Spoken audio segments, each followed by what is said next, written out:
By Faith I Live, 1965. The right to be right. Why do you persist in going to church on Saturday when all the rest of the world observes Sunday? The question was honest and sincere and deserved an equally honest answer.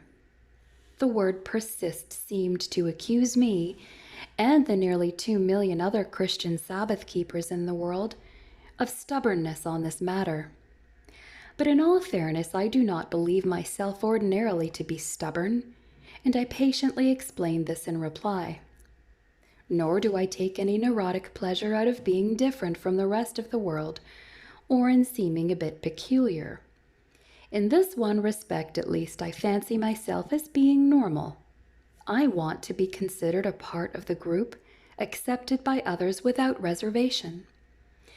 But I also like to envision myself as being willing to take a stand for what I feel is right, even if that might carry with it some liabilities.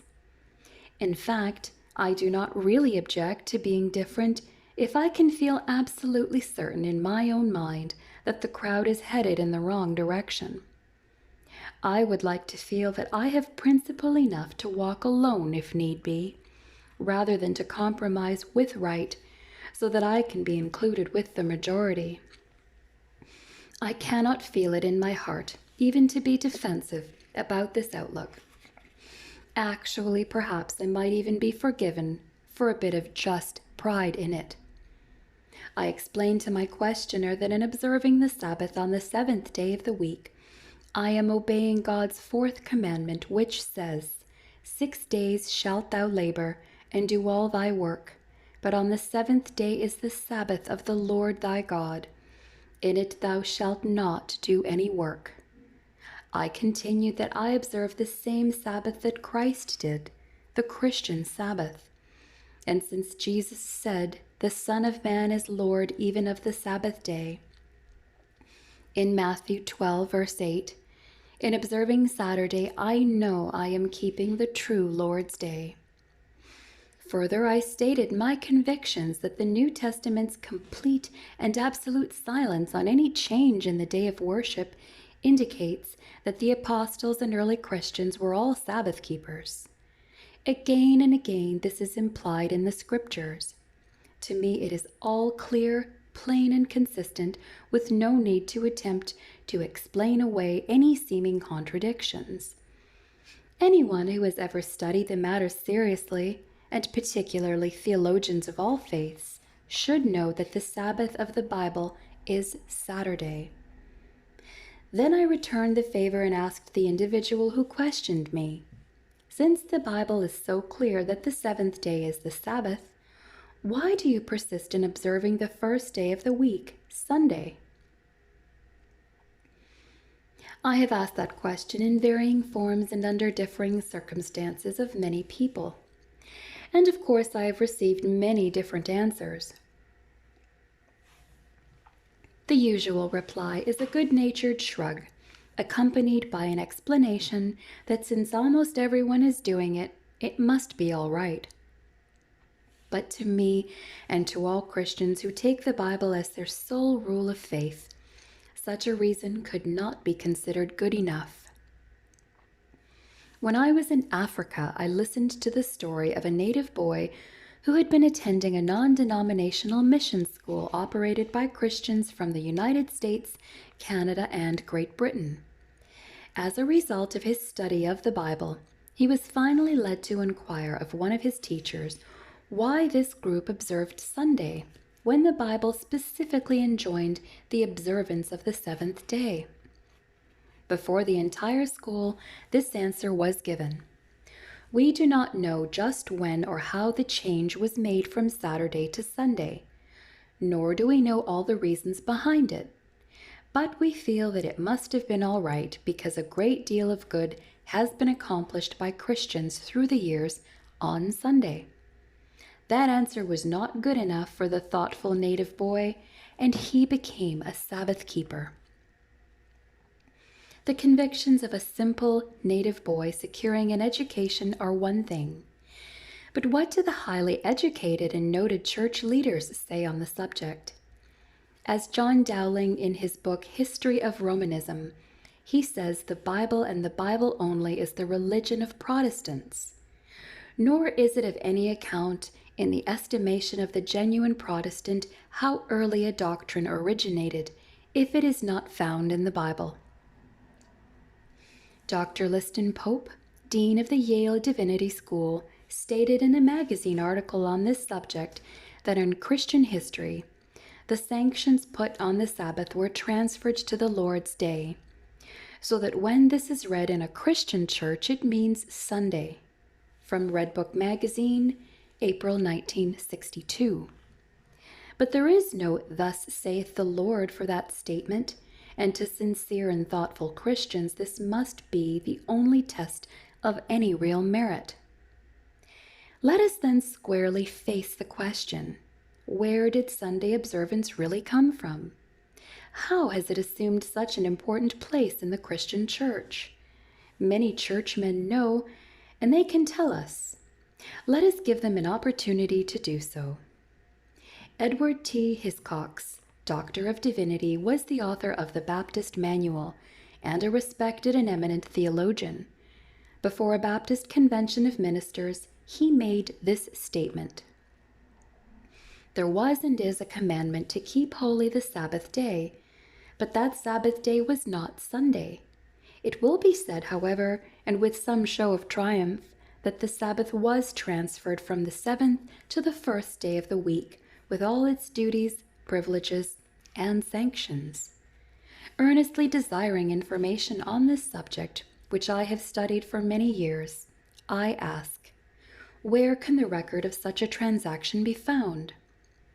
Not in the New Testament, absolutely not.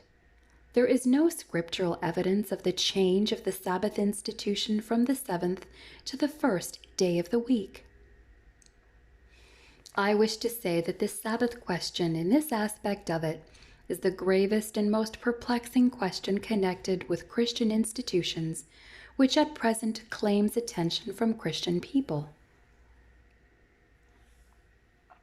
Sir William Domville, a noted historian of the Church of England, asserted, "Centuries of the Christian era passed away before the Sunday was observed by the Christian Church as a Sabbath.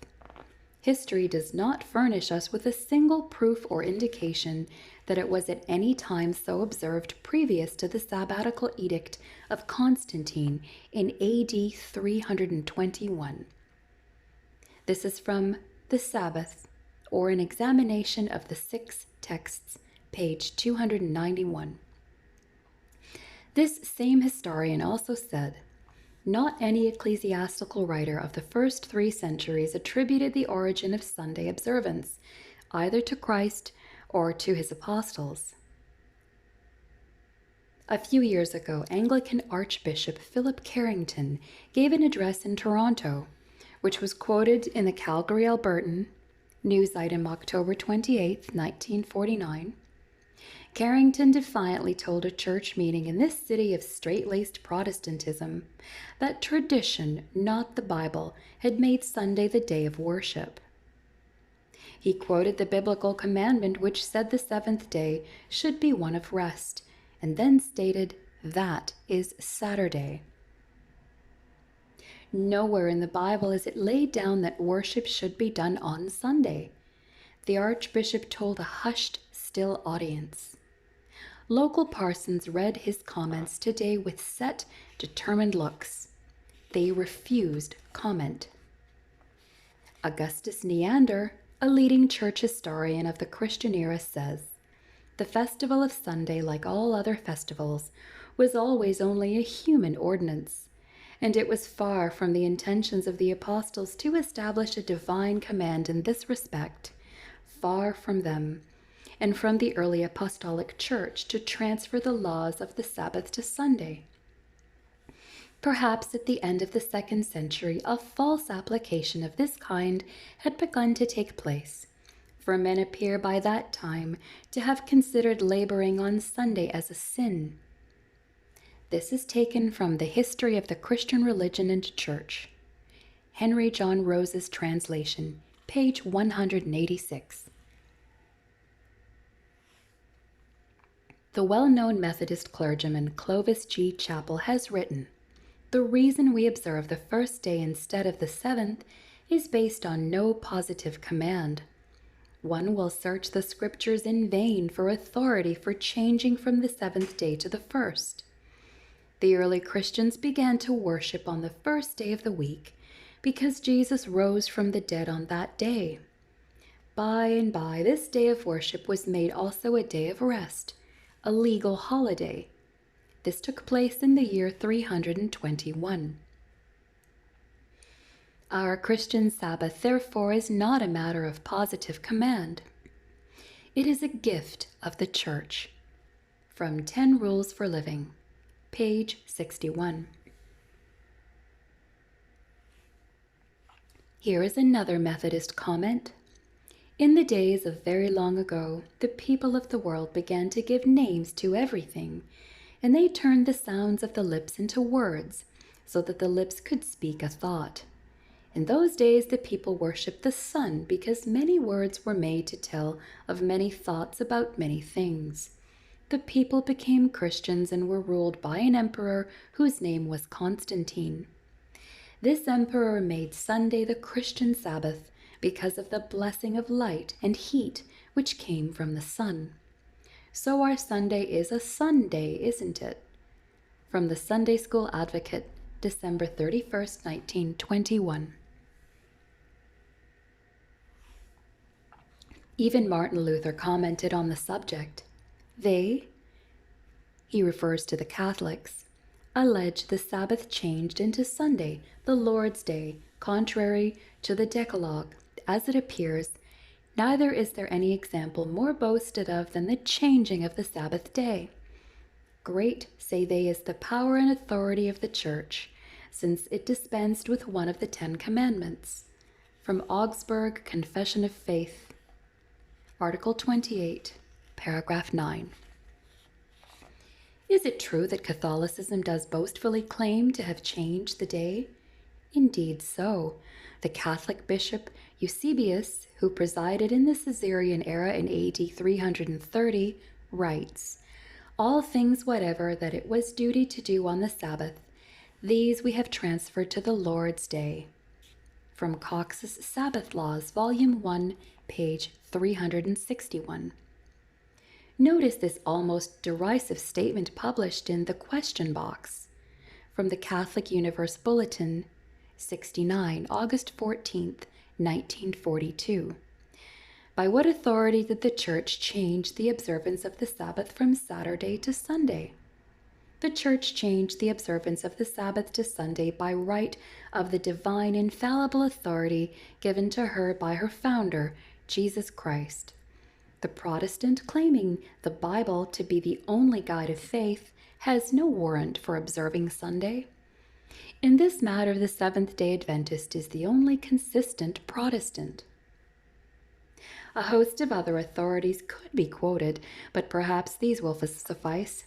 The plain facts are that Sunday is an institution of man, brought into being in direct contradiction to a divine edict of God as clearly expressed in the 10 Commandments. The Church, which made the change, is proud of the fact and taunts those who claim the Bible as their only rule of faith and practice as not being consistent.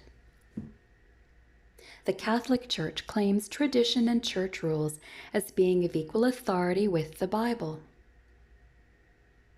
Though I have many Catholic friends for whom I have great respect and affection, I completely reject this claim, and I hope you and they do too.